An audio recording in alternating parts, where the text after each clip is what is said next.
Okay, guys, it's Amy Twiggs of Flippin Awesome Coaching. We have a surprise for you. Landon Frei, who has multiple sports talents.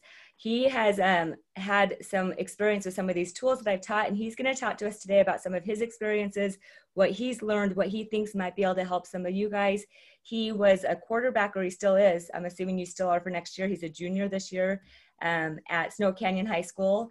And he is a varsity quarterback for the football team. He's also a starter, a varsity starter, I believe you said, on the baseball team at Snow Canyon High School. And he has committed to University of Utah for baseball. So you can see that this guy is talented. He's got a lot of variety, a lot of things that he works on. He has a lot of, do you get a lot of free time? You said you like to hunt and fish. Do you have a lot of free time with your academics and your sports? Every so often, you get a few breaks in there, so I like to hunt and fish when I get a break. Yeah. Is baseball a year-round sport for you?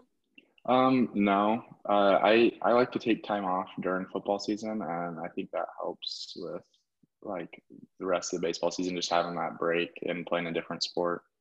Good, good. All right. Well, here's the thing. Landon is incredible. I've been wanting you guys to hear his story. He had a cool experience a few months ago. And Landon, I want you to kind of tell everybody, all these athletes who are listening, what you went through when he has some cool coaches that allowed them to get some tools, which I've never had a team do what your team did, where during football practice, get this, guys, during football practice, after school football practice, his coaches let them have mental training. It was amazing. At least I was impressed. So Landon, tell us about that experience. Tell us what you took from it, and then your experience during it was the first playoff, right? Yeah, yep. All right. So basically, I would just write down stuff that we would talk about in meetings, and I would like go home and I would use it. And like the main thing I remember was we thought of like a word that would help us. So I kept thinking I had a word that I would use for when I would get in like big moments, or like just like when I'd feel stressed out. And then like the visualization part, I would just like think of plays, like think of the place you would be, like all the time of day, like all that stuff. And then during the playoff game, we were down, but at halftime we were losing by a lot, and everyone was kind of stressed out and just like, oh, like how did this happen? Like we've worked so hard. And then in the second half, after halftime, we came out and played amazing. Like everyone just played amazing. We came all the way back and tied the game, and then we scored a touchdown to take the lead. And I literally lived it twice. I'd seen that play in my head like 10 times from visualization. And then I came off the sideline and I was like, Coach, I've seen that play in my head before. And he was like, really? And I was just like, yeah, that was crazy. I've already done that. So it's that deja vu experience, right? Yeah. Tell us about your visualization routine. Did you have kind of a nightly routine that you would, or what was your routine of doing that? How did you incorporate that tool into your daily? Yeah. So part of a workout, right? Yeah. So like after practice, I would get home and I would get ready for bed. And when I would sit on the edge of my bed and just close my eyes and just think about stuff, just like see plays in my head that we're practicing, and just like where I'd be and stuff. And yeah. So as far as detail, you said you saw what time of the day. So you kind of imagine what the scenario, what the setup would be like, right? Like you're playing this team and what maybe their colors were on their jerseys, kind of thing. Yeah. Could you kind totally, of imagine, could you kind of imagine like the temperature, and were you trying to really see a lot of different? Yeah, and I was assuming it would be cold, and so like I had like sleeves on, gloves on, like I just like I'd imagined everything. Everything. And then when you did the throw, you saw the guy that you'd be throwing it to, and it was the same person that you threw it to? Same exact person. Yep. So how did it feel? Remember how we talked about pre-planning emotions before the game? Yeah. So how did you feel when you had that moment? Was it kind of surprising, or was it like when you said, I've lived this twice? Was it kind of I expected that? That wasn't super surprising? I was a little surprised, I would say, just because like I visualize stuff, but like I don't know, it usually doesn't turn out exactly the same, like unless like, but that turned out exactly the same, every detail, and I was kind of surprised. I was like, okay, that was cool. Yeah. How long had you practiced this before the game? Because we hadn't used the tool for very long. I don't know exactly how long I practiced this. like it was like a week or two that we had. probably 2 weeks. Yeah. So it's pretty powerful even within a short amount of time, right? Yeah. You're doing it consistently. Yeah, I would say if you're doing it consistently and keep at it, I think it's very powerful, even if it's just a short amount of time. So if you were sitting there, so I know like for gymnasts, sometimes when we sit and close our eyes and watch a skill, it doesn't go right in our mind. Did you have any of those moments where you started doing visualization and you couldn't see all the details and you couldn't see it being thrown to the right guy, or he was missing it, or you were overthrowing? Did you see any of that at the beginning? Yeah. At the beginning, I would see like stuff that would go wrong. And like I would stress about that. After I'd see it go wrong, I'd be like, well, I can't see it go right. Like, why is this happening? But I think if you just keep going and just like keep focusing on the right stuff, I think that you'll eventually get to that point. Yeah. How long do you think you saw exactly those moments? I mean, it's hard to remember because it's been 6 months. So like I am saying, sometimes we don't see it right off and it can be frustrating. And we're like, this is a waste of time. Like, what am I doing? I can't see details. So it sounds like you picked up on it pretty quick from going from mistakes to really seeing something that felt like it could happen. Right. Yeah. So I would say, so I would say like the first week, and then like depending on what was happening in practice too, like if I was feeling good about practice or bad, I feel like that played a role in it too. And then I think the second week I really picked it up in practice. The team really did good in practice, and I think that is when I started like actually seeing success in like my visualization. Yeah. Tell me a little bit more about halftime. You said at halftime you guys were down, and this was the first playoff for your team, right? Yes. And here's one thing that's cool about your team is before, this is kind of funny, before you guys started doing this extra hour of mental training during workout, your coach had told me, hey, you can come back and help our team as long as we're winning, because you hadn't won up to that point. Is that right? Yeah, we hadn't been winning. Okay. And how long have you been on this team? You're a junior this year. Were you on varsity the year before? Yes, I was. Okay. How did your season go the year before? We lost the first playoff game, and but I would say from from the coaching we had and the end of the year that we had last year was awesome. I think the mental coaching part of it was like just put us that much more ahead of every team. Yeah. And the tool that you liked the most was the visualization one? Yeah. That one helped you the most. Okay. So halftime, I want to hear about that. You said everybody was down, a little bit discouraged. Yeah. So we were down 3 touchdowns at halftime.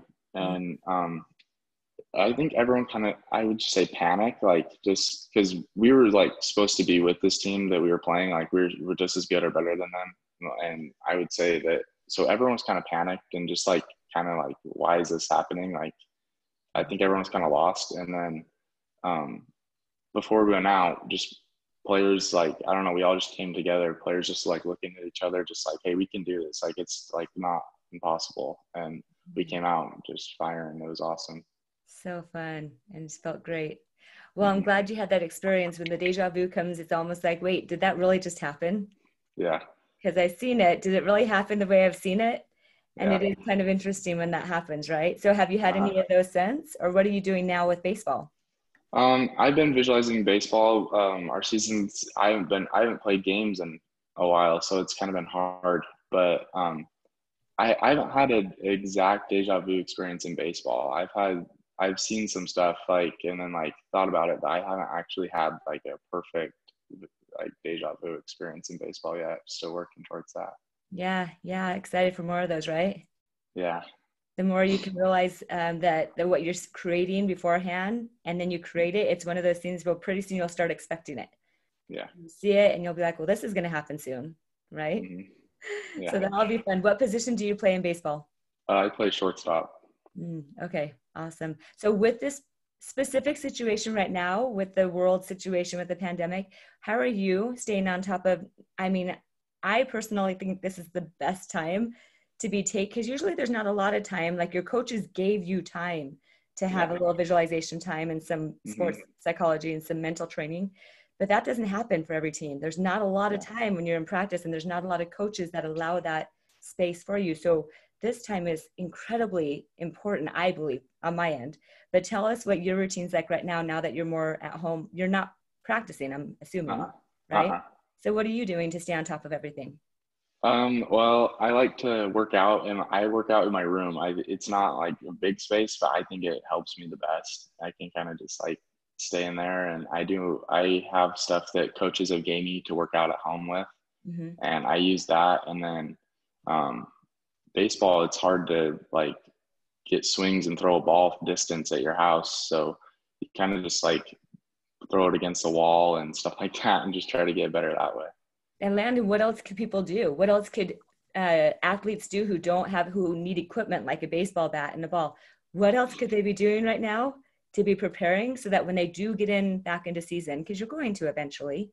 So Yeah. when you're back into season and do you think it's possible for you to go back to practice and back into season when everything does calm down and be better than you were before we had this, quarantine? Tell me about that. Yeah, I think that is possible. I think it's a lot of work if to do that, but if you don't need all the equipment, like you don't need a gym, like there's a lot of home workouts and stuff you can do, especially even with baseball, Mhm. that if you just stay on top of, you're probably gonna be better than what you were before. Yeah. Now tell me that as far as mental training, do you feel like baseball is a really mental sport? Yes, a very Right. mental sport. Right. So with this space of time, if you haven't been practicing a routine of visualization, and if you don't have the tools to be able to create what the vision is, because if you don't know what you want to see, like we talked about how you could see kind of what time of day it was going to be, what the Hmm. team might look like, what you might be wearing, you were pretty detailed in what you were seeing, right? If you don't have that kind of vision, then you need to get it. Then you need to be very detailed so you can't, deja vu experiences don't come unless you know what you're looking for, right? Yes. So what would you, so I guess I'm kind of giving you leading questions. I'm like, come on, Landon, we know what we should be doing right now with all this space and time. You guys, if you don't have the tools to do what Landon just created 6 months ago, and which he's creating again, especially now that he's committed to a great team, right? University of Utah. Yes. And you want to be able to be impressive when you're on that team. You want to stand out. You want to be somebody that they notice, that the crowds notice because you've done something different. And that's what I want to suggest is maybe there's something that's going to put you ahead of the game, especially right now, because we don't normally have a lot of space and time to really focus on the mind. But we do know that the mind is super important, especially in baseball, right? Yeah. So what could you maybe be doing as far as how much time do you think it took you to do that visualization routine? Not very long. Like No, I would say 10 minutes maybe, yeah, just thinking about it. Yeah. not very long, but when you're consistent, amazing things happen, right? Yes. So you guys, I want you to think about what Landon created and what he's creating. And he hasn't given up on the idea that just because he's in a small room in his bedroom, he can physically be prepared and hopefully still using mental training too. But I want to Yes. encourage everybody with the mental training to take advantage of this time. So are there any other words for people who are just kind of discouraged, they're at home, they don't know what to do, things are hard? Do you feel like it's a really hard time for you right now to maintain your athletic abilities? Yeah, it's super hard just because like you can't have like a set schedule. You kind of just have to like do it. Like no one's telling you to do anything. It's kind of just all on your own. Why are you doing it? Why are you still working so hard? Just because I honestly love like working hard and I think it's like I think I feel better after. So I just like to stay on top of stuff. So Mm-hmm. So what would you suggest for those who they want to be good, but it's hard to stay motivated? What would you suggest for them before, and then we'll finish up. I just want to hear a few more things because I yeah, think you're creating amazing things. And I think there's going to be a lot of people following you are you going to play football too when you're, yeah. okay, so you're going to do, Oh, no, at Utah, no, just no, baseball. okay. So you're going to play Yes. football next year and Yeah. then baseball. Okay, great. So Hmm. what could you kind of offer to those who want to be able to get full rides to schools and they want to be able to progress and grow? What are some things that maybe a tip that you can give them? I would say the biggest thing that's helped me with just like focusing is just take a second out of your day to just breathe. Just sit there and just focus on your breathing for just like 5 minutes maybe and just take deep breaths and just think about like upcoming stuff that's already happened. And like I like to think about when I do it, I like to think about stuff that I'm going to be doing in the future. Mm-hmm. And I would just say breathing, just like slowing down your heart rate, just all that. I think that is the biggest help for me. I absolutely agree, because when you do that, you also come inside too. Because do you close your eyes when you breathe or no? Yes. Yeah. Yeah. I feel like that's such a huge, important thing these days. We are constantly looking for things to distract us, right? Yeah. I love Mm-hmm. that. Hey, Landon, thank you so much for your time. Thanks for offering your story and helping other athletes see that there's things they can be doing right now. Even when it feels like everything's hard, maybe there's still things that they can do and there's a reason for it. Maybe it will be worth it. Maybe it will set you apart because you didn't waste this time thinking that there was nothing you could do, which just I don't believe is true. So thanks for your example for all of these athletes. And you guys, I hope you're listening to Landon. He's creating amazing things in multiple sports, but also outside of sports. Sounds like you just are driven and you love to work hard, and I think that's beautiful. Thank you for your time today, Landon. Yeah. Thank you.